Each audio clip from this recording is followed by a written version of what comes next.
நீதிமொழிகள் 6ஆம் அதிகாரம் 6 முதல் 11 ஆகிய வசனங்களிலே, சோம்பேறியே, நீ எறும்பினிடத்தில் போய் அதன் வழிகளை பார்த்து கற்றுக்கொள், ஞானத்தை கற்றுக்கொள். சோம்பேறியினுடைய வாழ்க்கையிலே தரித்திரம், சோம்பேறியினுடைய வாழ்க்கையில வறுமை, சோம்பேறியினுடைய வாழ்க்கையில ஏழை.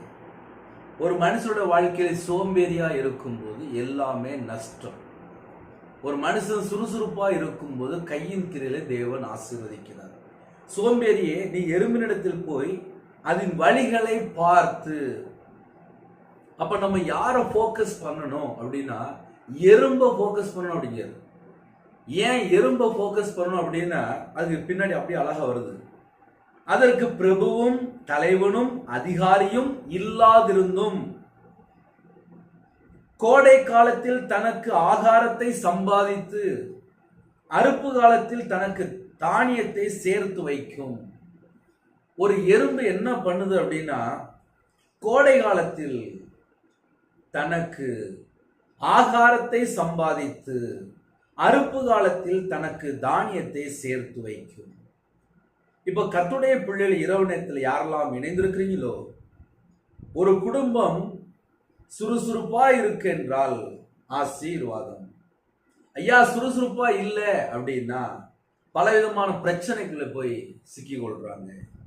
சோம்பேறியே, நீ எறும்பினிடத்தில் போய் அதன் வழிகளை பார்த்து ஞானத்தை கற்றுக்கொள்.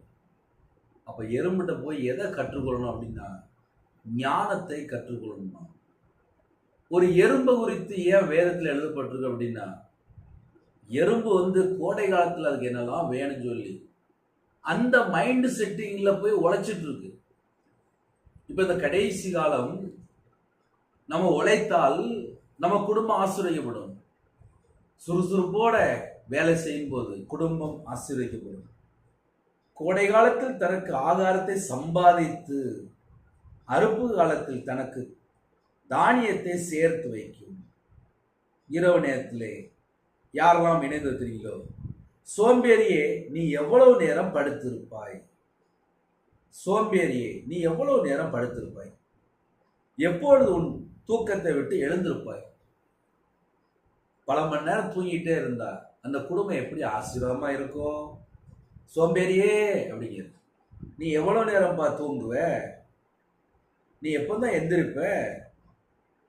இன்னும் கொஞ்சம் தூங்கட்டும், இன்னும் கொஞ்சம் உறங்கட்டும், இன்னும் கொஞ்சம் கை முடக்கி கொண்டு நித்திரை செய்யட்டும் என்பாயோ அப்படின்னு சொல்றாரு.